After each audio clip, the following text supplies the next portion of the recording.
I asked Andy Hudson, you know, Oh, he's a friend of mine from Detroit. Right. Colored boy. Right.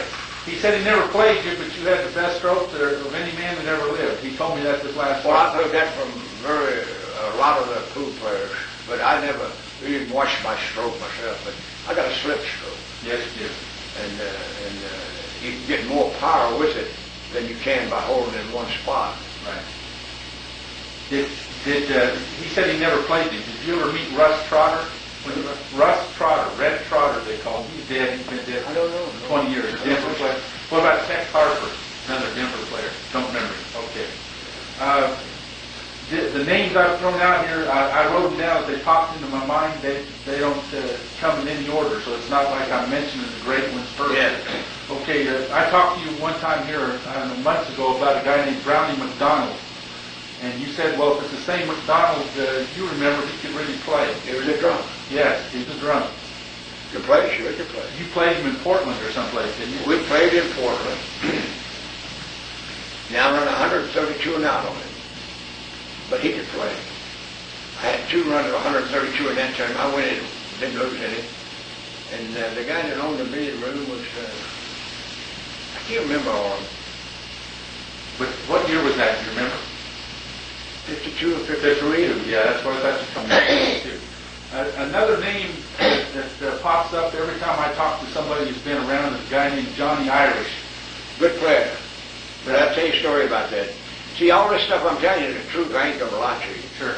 But most of the pool players lie because they want to sell papers, they want to sell books, they want to sell video. Right. And Johnny Irish is a guy by the name of Little Dog. He used to be the champion of Roswell, golf player. Little Dog, we call him Little Dog. And Roswell, New Mexico? Huh? Roswell? Yeah, Roswell, New Mexico. And he brought Johnny Irish on the road with him. So they come to Albuquerque. So I was a good friend of Little Dog. So he would play around here, and then finally I said, well, Little Dog, you going to let Johnny play me? I said, I want to play him some. He said, no, we ain't going to play you. I know Johnny Irish here. So you never had a session? I never did play him. He's a freak for comic books. Exactly. That's what I think was McDonald told me. Yeah, freak for comic books, yeah. He's sitting there reading a comic book, he never practiced. Yeah, never practiced. Scratching but he played good. Get up and he'd run out, yeah. Jersey Red. Here's a Red Brett. Yeah, Jack Britt. Good player. You ever play? Oh, yeah. I don't think he ever beat me straight through. I don't remember. I'm trying to tell the truth, but I don't remember him beating me playing straight through. One pocket he played very well. He's kind of a colorful character, isn't he? Well, he's a nice man. I'm a good friend of his. Yeah, every time he seen me, he said, "Here comes my man." He called me his man, you know. I played him. Did I ever play for him? I don't think I ever played him for money. We never did get together. I played him in tournaments on the straight food. Beanie Weenie. The hot dog man, hamburger man. He owns some hot dogs in Washington. Weenie Beanie, and another guy was his friend, was a good player. Well, I might think of his name after a while. But anyway, Weenie Beanie, we was in Johnson City playing all around, you know, 9-ball, 1 pocket straight pool. So, little guy jockey, big eyes. He beat me playing 1 pocket, 4-3.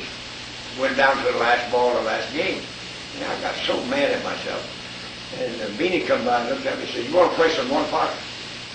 I said, "Get your cue. I'm hot, you know." I go back and beat him 8 straight for 100. And then we met again in Burbank. I played me some more. He couldn't win. But 1 pocket I played as good as I did anything else. Nice dog. Oh, yeah. Nice. He's a gentleman, yeah.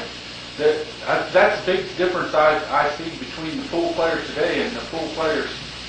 Well, the only thing wrong with the billiard room and the pool players today, they don't know how to act. Yeah. And that's my opinion. Right. I get mad. I get mad at myself. I never get mad at my opponent. Sure. If he wins, I shake his hand. A lot of them are sniffling. A lot of them don't even know you. Won't shake your hand if you beat them. Right. Luther Lasker. I know you got a lot of stories. He was very religious and a real nice man. And we never did play for money because he wouldn't play. He wouldn't play no 9-ball. He was in Elizabeth City, North Carolina. And I went to the pool room where the pool room owner would back him. That was when I was about 22, I guess. And the guy says, "You're Jimmy Moore." I said, "Yeah." He said, "Well, I ain't going to let you play Luther." I said, "Okay, I'll see you later." And every time Luther would drink a couple of drinks, every little pretty girl come by, he'd give her a $20 bill. He was a nice man. Did you know how he got the name Wimpy? Hot dog, a hamburger. Just like in the newspaper, the Wimpy. Right, Popeye. Yeah. Any great stories about him, about running out or tournaments or anything? Well, let's see. Well, when it was in Kinston, North Carolina, Lassiter, all the good players played, Moscone, Crane, except Terrace wasn't there.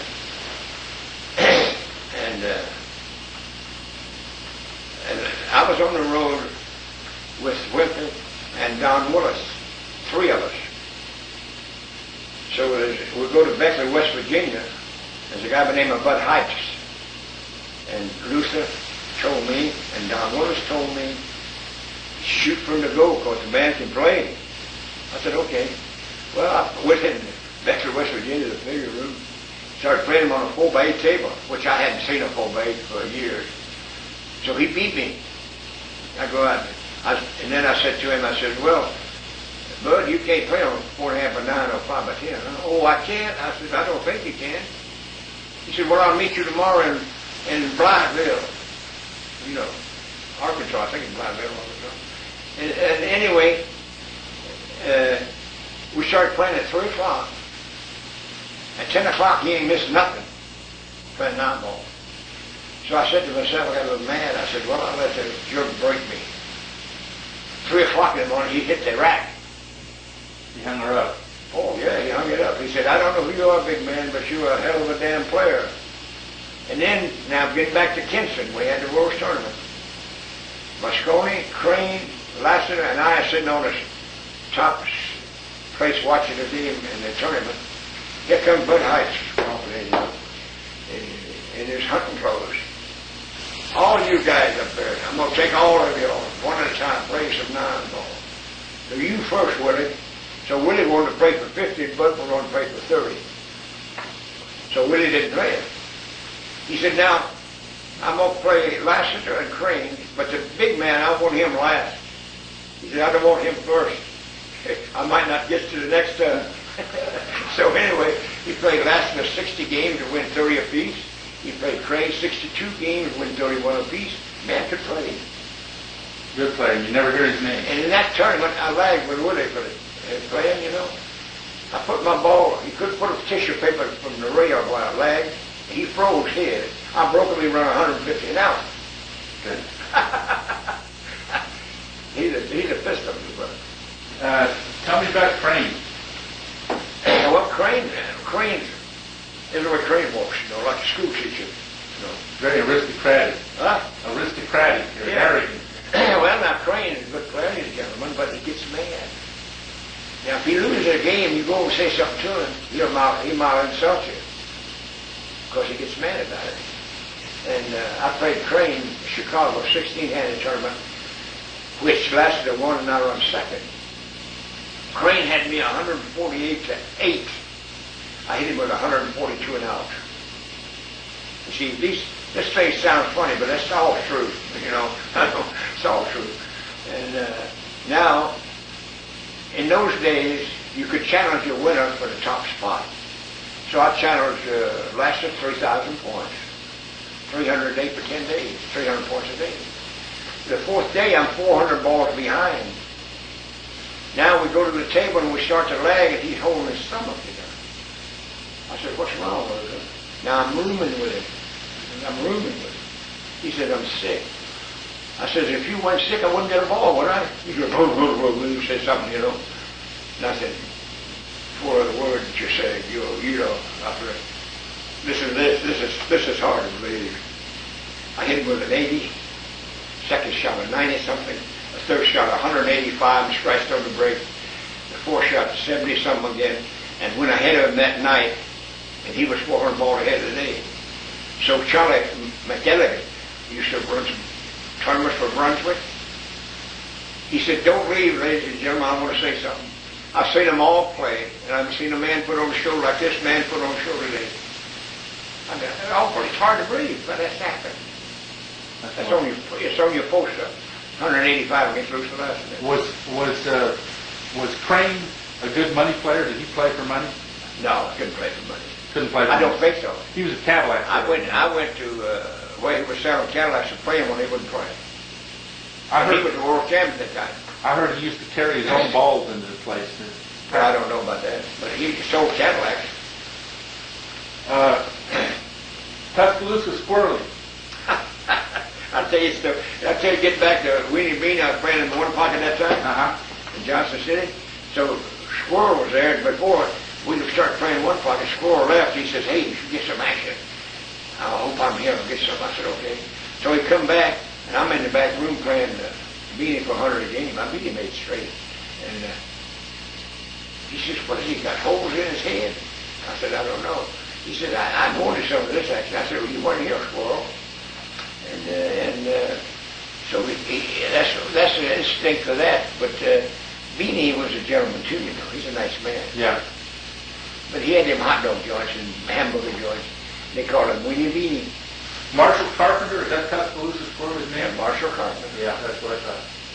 Okay, the next name I got written down here is Moscone. I know you could talk all day about Moscone.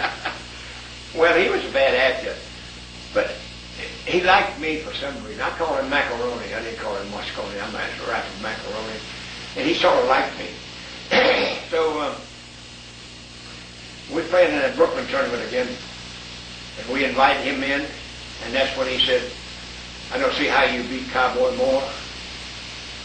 And now, he come through here, and we played 1,500 points down at the 2nd Street Pool Room when I was there. He beat me 1,500 to 870 something. He run 150 out one set on me. At that game, he beat me 1,500 to 800 something. And so now he comes back through, and Highland Bowling had a billiard room, and the guy, Tom Hawley, the guy owner, he says, would you want to stay around 2 days? I'll give you 500 to play more match game, 500 points. He said, sure. So I beat him 500 to 393. But he never said nothing about that in his book. You know what I mean? Yeah, right. I mean, what I mean about lying. Right. Now, if I don't care if he beat me 1,500 to 800 or something. Why should he care I beat him? He heard his name or something. Right. I'll tell you another story. We played in the Legend. 1982, I finished second to him. 1983, I finished third to Lassiter. 1983, he finished seventh in the Legend. You don't say nothing about that. You don't write that up. Now, in 84, I won it. I beat Puckett out. And he, well, that's the biggest pay I got for a tournament, 10,000. Puckett got 5. Third place was 3, I think. And that Moscone, and another thing about Moscone, he's got a pool room in North Philadelphia, right? 1958. He invited me, Crane, and Lassiter to play 3 times around for the world's title. He called it the world's title. And I lose my first 2 games. 4.5-inch pockets now on the Brunswick table. You got to shoot straight. You know what I mean? Pockets, yeah. And so I lose my first 2 games, and I win my next 7. And I had 5 runs over 100. I run 100 and something out twice on Moscone. He beat me 1 game. And he come to his high run in the tournament was 93. And he come to me and says, how can you run 100 every time you get on this table?